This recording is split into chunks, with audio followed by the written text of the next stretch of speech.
안녕하십니까. 주요 국내외 뉴스를 통해서 주식 투자의 포인트를 살펴보는 크로스체크 이데일리 이정훈입니다. 저희 준비한 기사 보시겠습니다. 최근 증시 변동성이 굉장히 커지고 조정 양상이 좀 보이면서 PBR, 순자산 가치 대비한 주가 비율이 굉장히 낮은 저평가된 종목들에 대한 관심도가 높아지고 있다라는 얘기 함께 좀 보시겠고요. 간밤에 미국 연준이 깜짝 금리 인하를 단행했는데요. 관련해서 한국은행은 어떤 카드를 꺼낼 수 있을지 그 내용을 살펴보시겠습니다. 한진칼, 대한항공 둘러싼 경영권 분쟁, 한진그룹의 경영권 분쟁이 계속되고 있는데요. 주가는 많이 뛰고 있어서 앞으로 관전 포인트는 무엇인지 함께 좀 살펴보시도록 하겠습니다.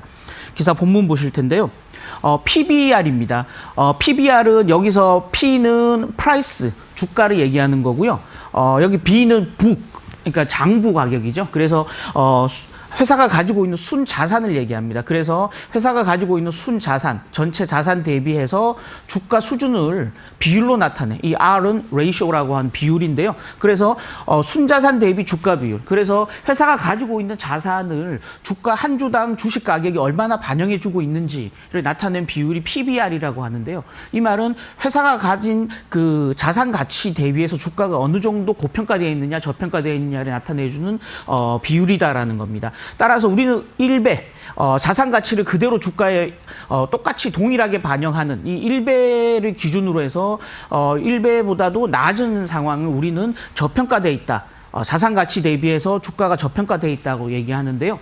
흔히 우리가 지금 조정 장세, 주가가 위로 올라가지 못하고 계속 횡보하거나 하락하는 조정장에서는 이런 그 자산 가치, 회사가 가지고 있는 본질적인 가치죠. 자산 가치라든지 자산에 따른 밸류에이션 등등이 좀 부각이 되면서 조정장에는 흔히 저 PBR이 굉장히 낮은 종목들이 강세를 보이더라. 이거는 일종의 경험칙인데요.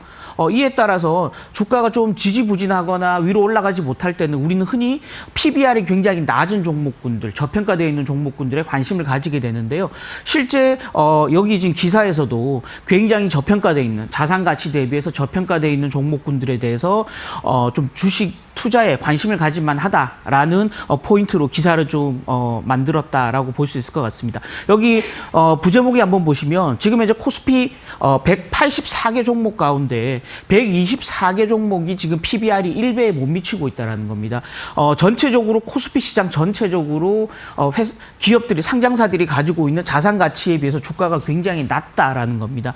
따라서 이렇게 PBR이 1배를 넘어가는, 그래서 저평가 수준을 벗어나는 국면까지 좀 반등할 수 있지 않겠냐, 그런 기대감으로 이렇게 저평가되어 있는 종목군들을 선취매하는 전략도 좀 필요하지 않겠냐라는 게 핵심적인 포인트입니다. 여기 한번 보시면 하나생명, 보험업종에 속해 있는 하나생명 같은 경우는 전체 PBR이 0.13입니다.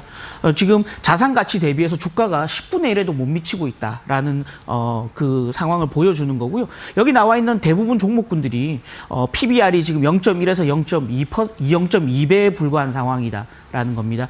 이런 경우는 회사가 최악의 경우, 회사가 다 청산돼서 회사가 사업을 접고 회사를 청산하더라도 남아있는 순자산을 다 팔면 주가보다 훨씬 높은, 최대 10배 가까이 높은 회사 가치가 나타난다라는 겁니다. 따라서 지금 현재 주식 수준은, 주가 수준은 전체적으로 굉장히 싸다라고 볼 수 있을 것 같고요. 비단 이런 PBR이 낮다뿐만이 아니고 PBR이 낮으면서도 전체적으로 실적이 괜찮아질 수 있는 종목군들에 대한 관심도가 굉장히 필요하다라는 겁니다. 여기 보시면 이 124개 종목군 가운데 무려 75개 종목이 금융을 비롯한 경기 민감 종목이다라는 겁니다. 따라서 이 종목들 가운데 경기가 반등할, 코로나19 사태 이후 경기가 좀 반등하는 국면에 실적이 좋아진다 그러면 이렇게 PBR이 굉장히 낮은 종목군들의 밸류에이션이 다시 좀 살아날 수 있다라는 측면들이 좀 고려돼야 된다라는 거고요. 여기 한번 보시면 삼성중공업 같은 경우 대표적인 조선주 가운데 하나인데요.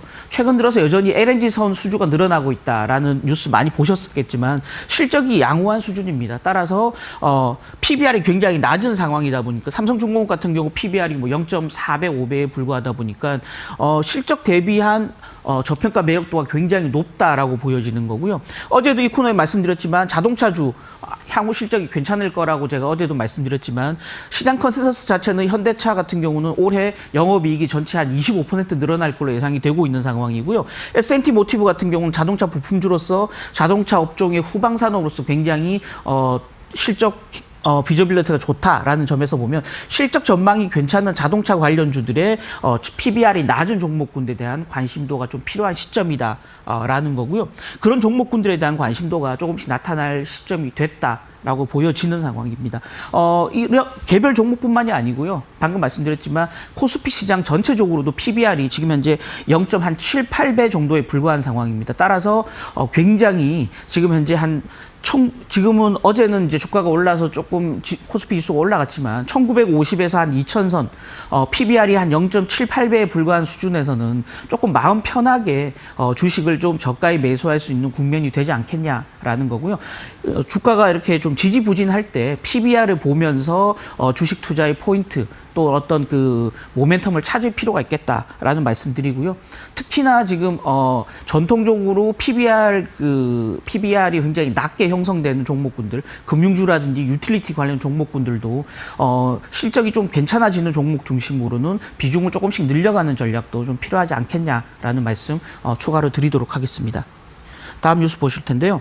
다음 뉴스는 아마 오늘 우리나라 시장 또 전 세계 시장에서 가장 많이 언급될 만한 얘기입니다. 바로 각국 중앙은행들의 경기 부양 조치들인데요.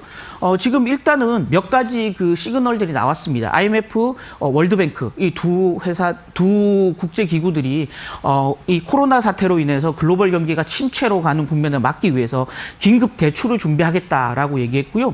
어제 밤에 문우신 미국 재무장관이죠. 문우신 미국 재무장관 또 파월 연준 의장이 주도한 주요 7개국 G7 중앙은행 총재 재무장관 회의에서 이런 코로나 사태로 인해서 글로벌 경기가 침체하는 데 대해서 적극적으로 대응하겠다라는 공동성명서를 채택한 이후에 우리 시간으로 새벽에 제롬 파월 연준 의장은 긴급 FOMC 회의를 열어서 한꺼번에 50bp, 0.5%포인트 기준금리를 인하하는 조치를 취했다라는 겁니다. 이 기사는 어제 새벽에 이 조치가 취해지기 전에 쓰여진 기사이기 때문에 아직 업데이트가 안 됐는데요. 미국 기준금리 기존에 1.5에서 1.75%였다가 지금 50bp 내려갔으니까요. 1.0에서 1.25%로 지금 기준금리가 전격적으로 내려갔다라는 겁니다. 역대 5번째 조치입니다. 그동안 9.12 사태라든지 미국의 서프라임 모기지 리만 사태 때죠. 그다음엔 또 글로벌 금융위기 등등의 미국 중앙은행 연준은 긴급 회의를 열어서 기준금리를 이렇게 전격적으로 내린 적이 있는데요. 이번이 역대 5번째 조치고요. 그만큼 지금 코로나19 사태가 생각했던 거에 비해서는 굉장히 광범위하게 전 세계적으로 퍼지고 있다. 그에 따라서 글로벌 경기가 굉장히 침체 국면으로 갈 수 있다라는 위기감을 적나라하게 드러내주는 상황이었다라는 겁니다. 이런 위기감들 오죽하면 연준이 기준금리를 갑작스럽게 회의를 열어서 기준금리를 내렸겠느냐라는 공포감에 기준금리 50bp 인하했지만 실제 뉴욕 증시는 어제 큰 폭의 하락세를 지금 간밤에 보였는데요.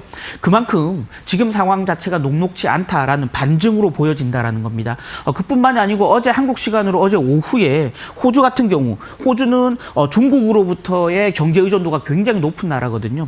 호주 같은 경우는 이 코로나 사태로 인해서 중국 경제가 침체로 가면서 호주 경기도 어려워질 것이다. 라고 하면서 호주 중앙은행 역시 어제 깜짝 금리 인하를 단행한 이후에 추가로 양적 완화 조치를 취할 수 있다라는 시그널을 주면서 각국 중앙은행들, 선진국 중앙은행들의 전반적인 통화 부양 조치가 광범위하게 나타날 가능성을 시사해 줬다라는 겁니다. 그렇다 그러면 이제 한국은행의 카드는 무엇인가? 가장 궁금한 포인트는 이 부분일 텐데요. 지금 지난 이달에 2월 말에 열렸던 금통위에서는 한국은행은 일단 기준금리를 인하하지 않으면서 다만 2명의 금통위원들이 금리를 인하해야 된다라는 소수 의견을 냈기 때문에 일단은 금리를 내릴 수 있다라는 깜빡이는 켜둔 상태다라고 보여지는 거고요. 그렇다 그러면 4월에 한국은행 금통위가 기준금리를 내릴 수 있는 가능성도 굉장히 커졌다라고 보여지는 겁니다. 왜냐하면 각국 중앙은행들, 선진국 중앙은행들이 통화 부양 조치를 내놓으면서 한국은행 역시 그런 어떤 통화 부양 조치에 동참할 수밖에 없지 않겠느냐라는 글로벌 공조 차원에서 한국은행도 금리 인하 카드를 꺼낼 수 있다라는 건데요. 관련해서 뭐 여기 좀 기사가 좀 작게 나와서 좀 보기가 힘드실 텐데요.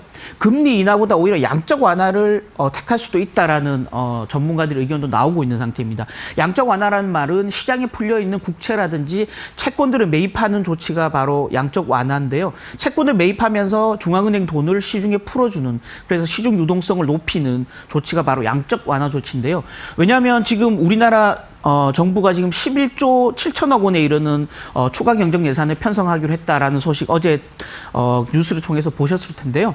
기존에 한 40조 정도의 적자 국채를 지금 발행해야 되는 정부 입장에서 추경 예산 편성에 따른 적자 국채를 추가로 한다면 최대 한 60조까지 적자 국채를 찍어야 된다. 국채를 이렇게 많이 찍어낸다 그러면 어떤 일이 벌어질까요? 시장 금리가 위로 올라가면서 전체적으로 경제 주체들한테 어려움이 커질 수 있다는 점에서 이렇게 정부가 발행하는 적자 국채를 중앙은행이 직접 사주는 양적 완화 조치를 취해서 시장 금리가 올라가는 걸 제어하는 그런 어떤 조치가 나올 수도 있다라는 거죠.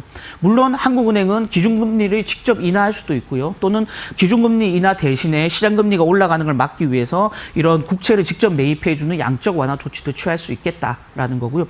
어쨌든 간에 지금 핵심적인 포인트는 그 각국 중앙은행들이 기존의 통화정책하고는 별개로 이 코로나19 사태에 대응하기 위해서 깜짝 양적 완화 조치 또 깜짝 기준금리 인하 조치를 취할 가능성이 굉장히 커졌다라는 점에서 보면 단기적으로 유동성이 풀리는 국면에 주식시장에 대한 관심도를 조금 높일 필요가 있다라는 점은 유념해 두실 필요가 있겠다라는 거고요. 이후에 일본은행이라든지 ECB, 유럽중앙은행들의 조치를 함께 보시면서 글로벌 시장의 유동성 확대가 증시를 얼마나 위로 끌어올릴지 그에 따른 전략을 세울 필요가 있겠다라는 말씀 드리도록 하겠습니다.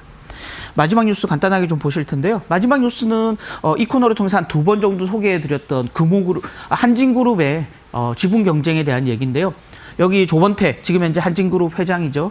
또 전 한진그룹 그 전무였던 조현아 씨, 이 두 분들이 지금 각각의 우호 세력들을 통해서 지분을 매입하면서 서로 경쟁을 벌이고 있는 국면이다라는 건데요. 어제 새로 나왔던 뉴스는 KCGI가 지분 변동 공시를 하면서 추가로 지분을 0.5% 늘렸다, 매입했다라는 소식이 전해졌고요. 그에 따라서 조현아 씨 우호 세력 지분이 한 37%까지 올라갔다라는 거고요. 기존의 조원태 회장 같은 경우는 지분이 39% 정도 됐는데요. 그러다 보니까 지분율 격차가 한 1% 후반대 정도로 좁혀졌다라는 건데 실제로 지금 시장에서는 2대 주주인 델타항공이 추가로 11%까지 지분을 매입했다라는 소식이 전해지고 있고요.